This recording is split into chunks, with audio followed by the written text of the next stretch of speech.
যোগী আর নিতুর সবজির বাগান ছিল। দুজনে মিলে সবজির চাষ করত আর তারপর সেই সবজিগুলো বাজারে বিক্রি করত। টাটকা টাটকা সবজি, আলু, কপি, মটর, টমেটো, টাটকা টাটকা সবজি। আলু 15 টাকা কিলো, টমেটো 30। ওদের টাটকা সবজির বাজারে ভালো চাহিদা ছিল। অল্প সময়ের মধ্যেই ওদের সব সবজি শেষ হয়ে যেত আর ওরা বাড়ি ফিরে আসতো। বাড়িতে ওদের মেয়ে রানী ওদের জন্য অপেক্ষা করত। রানী অসুস্থ ছিল, তাই বেশিরভাগ সময় ও বিশ্রাম করত। মা, বাবা, আমি তোমাদের অপেক্ষা করছিলাম। তোমরা আমার জন্য পকোড়া নিয়ে এসেছো? না মামনি, আজকে বাজারে পাকোড়াওয়ালা আসেনি। তোমার জন্য পকোড়া তো আনিনি, কিন্তু এই দেখ। বাহ, আম! রানীর ভাজা জিনিস খুব পছন্দ ছিল, কিন্তু সেগুলো ওর জন্য বিষ ছিল। রানীর হার্টে ফুটো ছিল আর ওর অপারেশনের জন্যই ওর মা বাবা এত পরিশ্রম করছিল। আর প্রতিদিনের রোজগারের থেকে ওরা বেশিরভাগ টাকাই আলাদা করে রাখত। তোমার কি মনে হয় কতদিনে আমরা পয়সা জমা করতে পারবো? জানি না, কিন্তু আমরা চেষ্টা করতে থাকবো। রানী, যোগী আর নিতুর প্রাণ ছিল। ওরা যে কোনো প্রকারে রানীকে ভালো করতে চাইতো। রোজ সকাল 5টার সময় খেতে চলে যেত দুজনে। সকাল 9টা পর্যন্ত খেতে সব কাজ সেরে ওরা বাজারের দিকে রওনা দিত। বাজারে কড়া রোদে ঘন্টার পর ঘন্টা দাঁড়িয়ে থেকে সব সবজি বিক্রি করত। একদিনের কথা, নিতু আর যোগী খেতে কাজ করছিল। তুমি আজকে বাজারে একা যেতে পারবে? সে তো আমি চলে যাব, কিন্তু তুমি কোথায় যাচ্ছ? গরম আসছে আর গরমে লেবুর খুব চাহিদা থাকে, তাই আমি লেবু চারা কিনবো। এমনিতেই বাজারে লেবুর দামও খুব বাড়ছে। হ্যাঁ হ্যাঁ, অবশ্যই যাও। আমাদের যে কোনো উপায়ে অপারেশনের পয়সা জমা করতেই হবে। হ্যাঁ। নিতু সব সবজি নিয়ে বাজারের জন্য রওনা দিল আর যোগী লেবুর চারা গাছ কিনতে চলে গেল। যোগী একটা গাছের নার্সারিতে পৌঁছালো। হ্যাঁ বলুন, আমার লেবু চারা গাছ চাই। দাদা, একটাও গাছ নেই, সব বিক্রি হয়ে গেছে। ঠিক আছে। যোগী আরেকটা নার্সারিতেও গেল। লেবু গাছ আছে নাকি? না দাদা, সব শেষ হয়ে গেছে। ঠিক আছে। যোগী আরো অনেক নার্সারিতে গেল, সে কোথাও লেবুর গাছ পেল না। আরে এখন কি করব?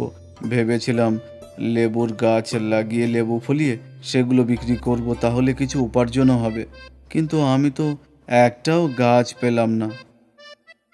যোগী চিন্তা করতে করতে হাঁটছিল। তখনই সে জঙ্গলের মাঝখানে একটা বাড়ি দেখতে পেল। সেই বাড়িটার বাইরে খুব বড় একটা বাগান ছিল আর পুরো বাগানের অবস্থা খারাপ ছিল। একজন বুড়ি মহিলা ওই বাগানটা পরিষ্কার করার চেষ্টা করছিল। যোগী ওই বুড়ি মহিলাটার কাছে গেল। কি হয়েছে মা, তোমার বাগানটা এত বড়, কিন্তু এই রকম অবস্থা কি করে হলো? কি আর বলবো বাবা, আমার কাছে বড় বাগান আছে, কিন্তু এর দেখাশোনা করার কেউ নেই। দেখো আমার অবস্থা, একটা বুড়ি একা এত কাজ করতে কি করে পারবো? আচ্ছা চলো মা, আমি তোমার বাগান পরিষ্কার করে দেব। আর যোগী বাগান পরিষ্কার করতে লেগে গেল। ও জঙ্গলের গাছ কাটলো, মরে যাওয়া গাছ তুললো আর সব গাছের ওপরের মাটি ভালো করে পরিষ্কার করে দিল। সব গাছে জল দিল। মা, এবার বাগানটা একদম পরিষ্কার লাগছে না বলো? তোমার হাতে তো জাদু আছে বাবা। মা, আমি তো একজন চাষি, আমার সবজির বাগান আছে। ভালো কথা। ঠিক আছে মা, এবার আমি যাই। আরে দাঁড়াও দাঁড়াও বাবা। বুড়ি মহিলা ঘরে গিয়ে একটা পুঁটলি এনে যোগীর হাতে দিয়ে দিল। এটা কি? লেবুর বীজ। তুমি লেবু ফলাতে চাও তো? যাও এগুলো নিয়ে যাও আর নিজের বাগানে লাগিয়ে দাও। তুমি কি করে জানলে যে আমি লেবু ফলাতে চাই?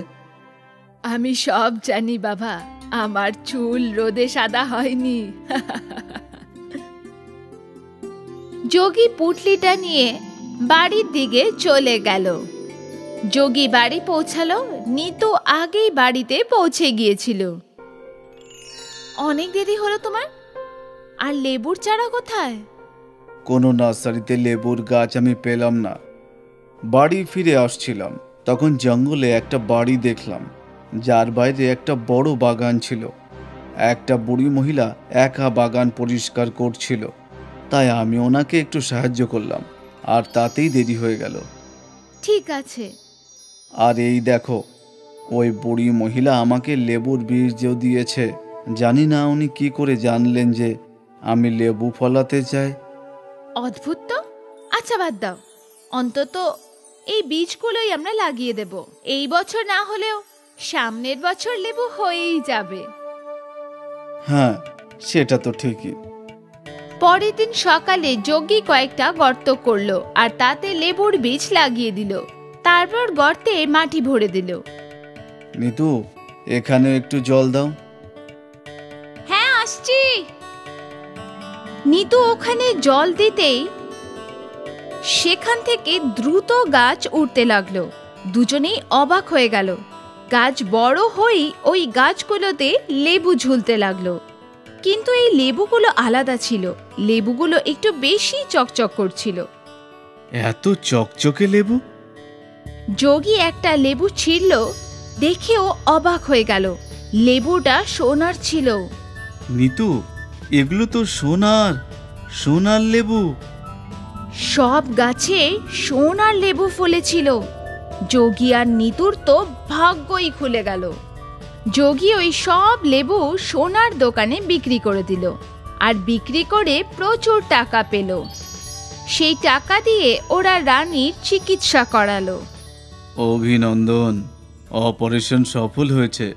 এখন আপনাদের মেয়ে যে কোনো সাধারণ বাচ্চার মতো খেলাধুলা করতে পারবে।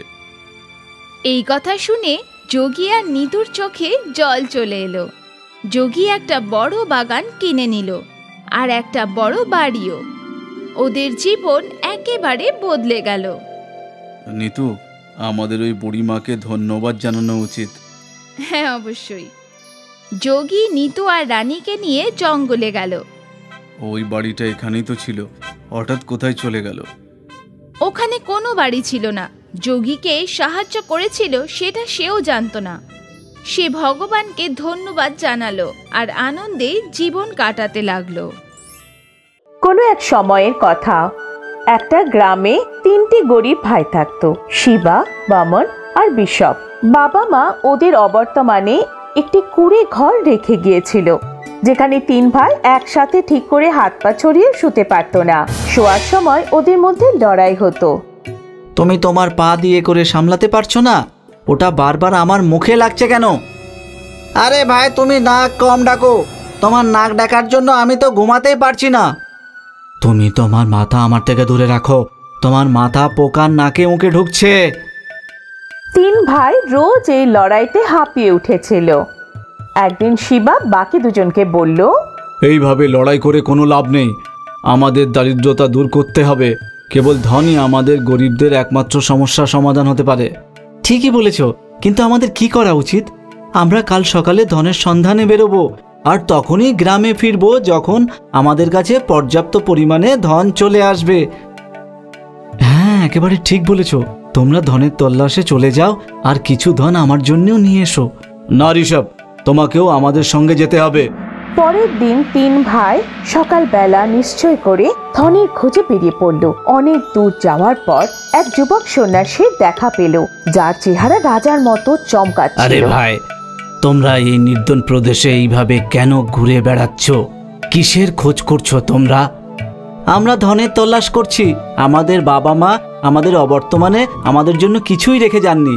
আমাদের কাছে একটু পুঁজি নেই যা দিয়ে আমরা কোনো ব্যবসা বাণিজ্য শুরু করতে পারি। বিনা ধনে আমাদের জীবন নরকের মতো হয়ে গেছে। নিধন লোকেদের কেউ সম্মান দেয় না। নিজের পরিবারের লোকেরাও কোনো রকম সম্মান দেয় না। পত্নীও আমাদের সম্মান দেয় না। ধন থাকলে ভিতুরাও সাহসী হয়ে যায়, দেখতে বিশ্রী মানুষকেও সুন্দর বলে। আপনি আমাদের কি ধনের সন্ধান দিতে পারেন?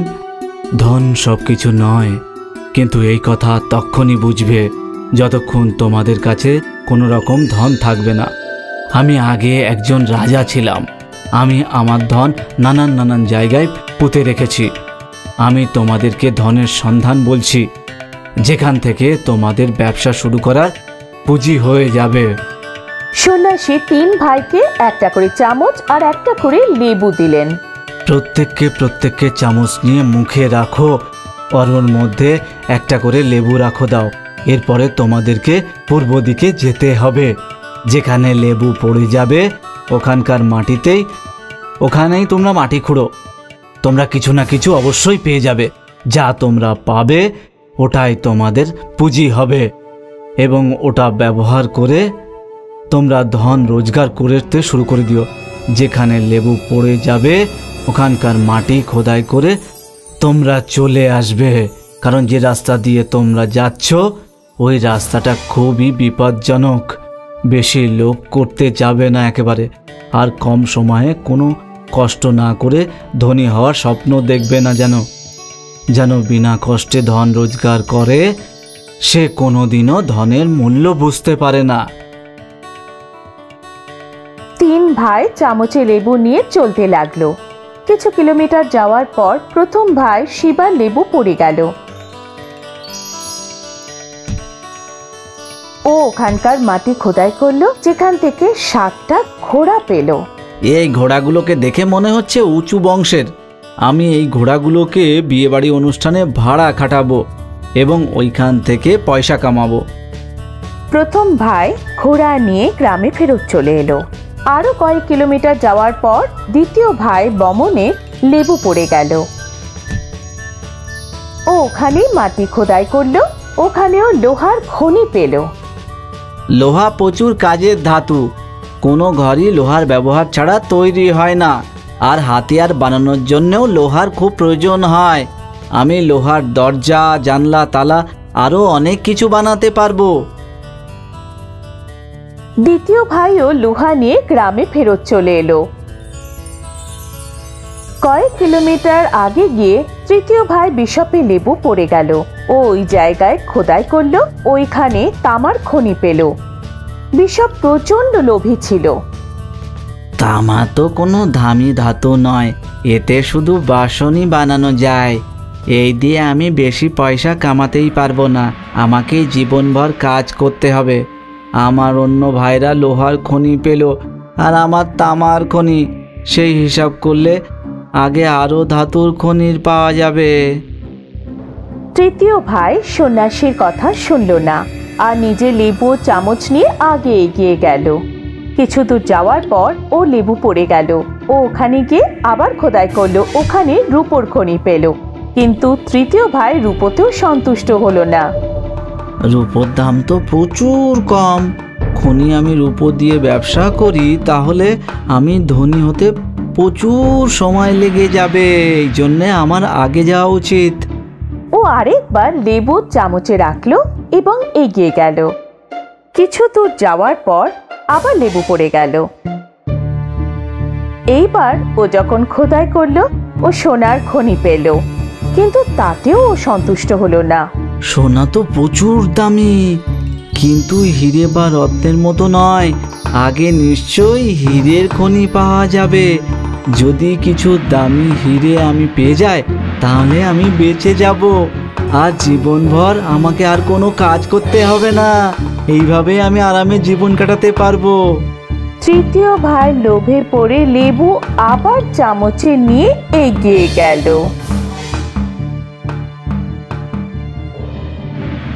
এইবার লেবু পড়ে যাওয়ায় ও আবার খোদাই শুরু করলো। ওখানেও কোনো খনি পেল না, বরং বিষধর সাপে ঢেরা মিলল। সাপ 4 থেকে ওকে ঘিরে ধরলো এবং ছোবল দিল। এইভাবে তৃতীয় ভাই কম সময়ে বড়লোক হওয়ার জন্য আর পরিশ্রম থেকে বাঁচার জন্য নিজের জীবন দিয়ে দিল। অনেক সময় আগে পাহাড়ের মাঝখানে একটা সুন্দর রাজ্যে রোজ, লিলি আর জাসমিন নামের 3 জন বোন থাকতো।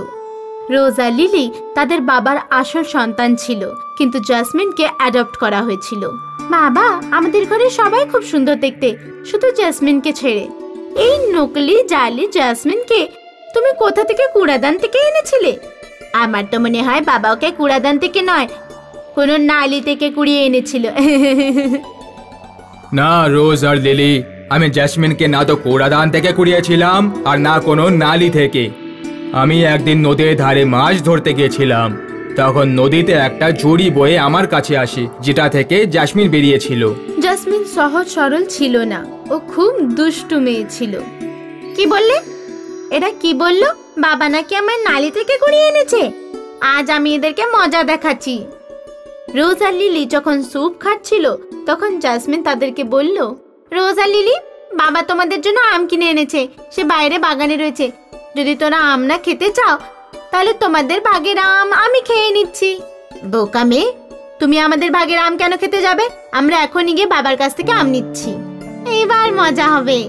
ফিরে এসে রোজ আর লিলি যখনই স্যুপটা খেয়ে দেখে, তাদের কান থেকে ধুঁয়ো বেরিয়ে গেল। জল জল, কেউ জল এনে দাও, কেউ জল এনে দাও, কেউ জল এনে দাও।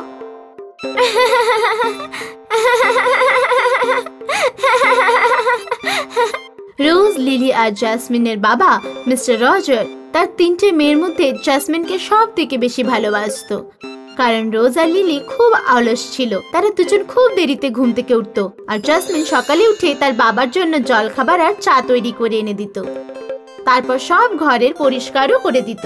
রোজ আর লিলি, তোমাদের দুজন কেউ জেসমিনের মতো তাড়াতাড়ি ওঠা দরকার। এত বেলা পর্যন্ত ঘুমিয়ে থাকা শরীরের পক্ষে ভালো কথা নয়। বাবা তো সবসময় বেকার মেয়েটা জাসমিনেরই প্রশংসা করে। আমাদের যে করে হোক বাবার চোখে ও জাসমিনকে নিচে নামাতে হবে।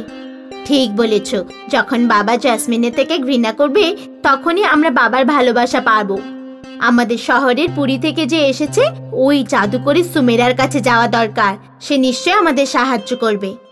লিলি আর রোজ ওই জাদুকরি সুমেরার কাছে যায়। এসো লিলি আর রোজ, আমি জানি তোমরা দুজন এখানে কেন এসেছো। তোমরা তোমাদের বোন জাসমিনের থেকে নাজেহাল হয়ে গেছো। তুমি আমাদের নাম কি করে জানলে? আর তুমি কি করে জানলে যে আমরা আমাদের বোনের জন্য এখানে এসেছি? আমি নিজের জাদুর গোলাতে সব কিছু দেখতে পাই। আমাদের এমন কিছু দাও যাতে আমাদের বাবার চোখে জাসমিনের গুরুত্ব কমে যায়। জাদুঘর রোজ আর লিলিকে 3টে আংটি দেয়। কালো আংটিটা জাসমিনকে পরিয়ে দিও, আর 2টো সাদা আংটি তোমরা দুজন পরে নাও। তারপর জাসমিন যা কিছু জিনিসে হাত লাগাবে তার স্বাদ খারাপ হয়ে যাবে। তোমার সাদা আংটি দুটো তার বিপরীত কাজ করবে। এগুলো পরে তুমি যে কোনো জিনিসে হাত লাগাবে তার মধ্যে দারুণ স্বাদ চলে আসবে। জাদুকরি সুমিরার অভিপ্রায় ভালো ছিল না। সে লিলি আর রোজকে ওই আংটিগুলো কোনো বিশেষ উদ্দেশ্যে দিয়েছিল। আমার আংটিগুলোর সাহায্যে এই 3টে মেয়ে আস্তে আস্তে আমার অধীনে চলে আসবে। তারপর আমি এদের বাবার কাছ থেকে ওই জাদুর হিরে নিয়ে ছাড়বো, যেটা সে কোথাও লুকিয়ে রেখেছে। রোজ আর লিলি আংটিটা নিয়ে বাড়ি ফিরে যায়, আর তারা জাসমিনকে বলে, জাসমিন, বাবা আমাদের 3জনের জন্য আংটি নিয়ে এসেছে। এই কালো রঙের আংটি তোমার জন্য। এটা তো খুব সুন্দর দেখতে। জাসমিন তার আংটি তার আঙুলে পরে দিল। পরের দিন জাসমিন যখন তার বাবার জন্য চা এনে দিল, তখন সে খাওয়া মাত্রই বমি করে দেয়। জেসমিন, চা এত তেতো কেন লাগছে? তুমি কি মিশিয়েছো চায়ের মধ্যে? ক্ষমা করো বাবা, আমি তো প্রতিদিনের মতোই চা বানিয়েছি। জাসমিনের হাতের তৈরি চা আর খাবার খেয়ে মিস্টার রজারের শরীর খারাপ হয়ে যায়, আর এমনটাই প্রতিদিন হতে লাগলো। জেসমিন, কাল থেকে আমি তোমার হাতে তৈরি খাবার খাবো না। রোজ আর লিলি, তোমাদের দুজনের মধ্যে কেউ আমার জন্য খাবার তৈরি করে দিও। যখন বাবা জাসমিনের হাতের তৈরি খাবার খেতে মানা করে দিল, তখন রোজ আর লিলি খুব খুশি হয়ে গেল।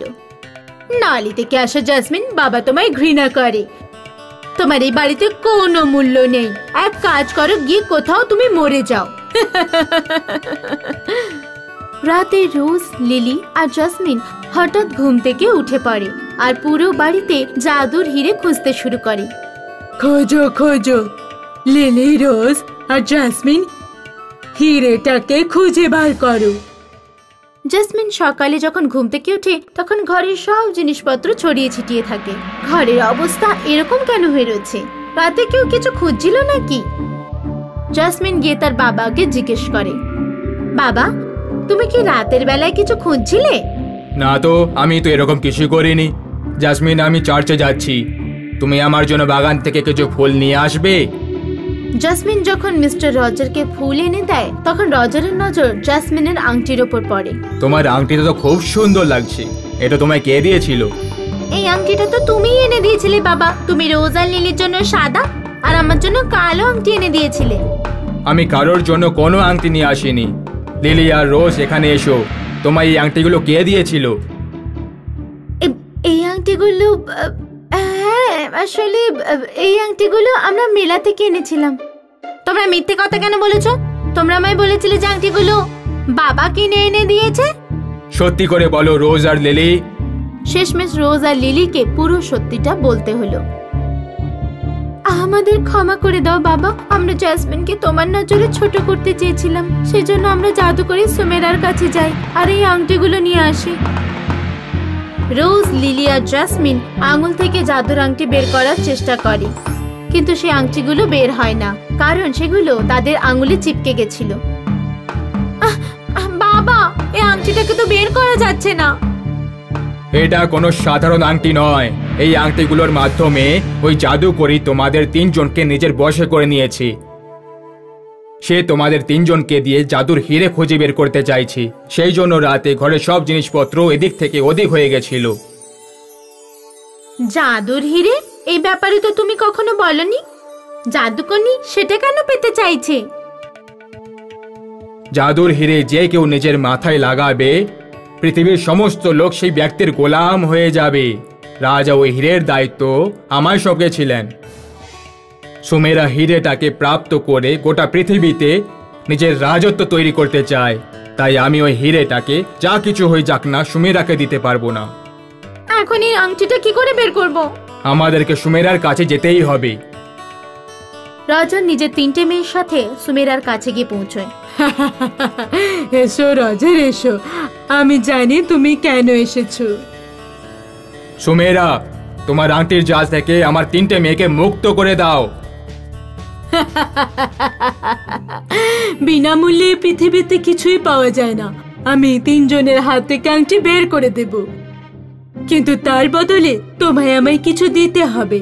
হয় তোমার একটা মেয়েকে সব সময়ের জন্য আমার জাদুর গোলাতে বন্দি থাকতে হবে, আর না হলে আমায় জাদুর হিরে দিতে হবে। দুটোর মধ্যে যে কোনো একটা বিকল্প বেছে নাও। রাজার খুব চিন্তার মধ্যে পড়ে গেল। সে তার মেয়েদেরকে খুব ভালোবাসতো, আর জাদুর হিরে রক্ষা করাটা তার নৈতিক কর্তব্য ছিল। রাজার এই চিন্তায় ডুবে রয়েছিল, আর সেই সময় জাসমিন মাটিতে রাখা একটা কুড়ুল তুলে নেয় আর সেটা দিয়ে জাদুর গোলাটাকে ফাটিয়ে দেয়। জাদুর গোলা ফাটা মাত্রই জাদুকরনি খুব কষ্ট পেয়ে ছটপট করতে থাকে। বোকা মেয়ে কোথাকার, এটা তুই কি করলি? আমার সব শক্তি ওই জাদুর গোলাতেই ছিল।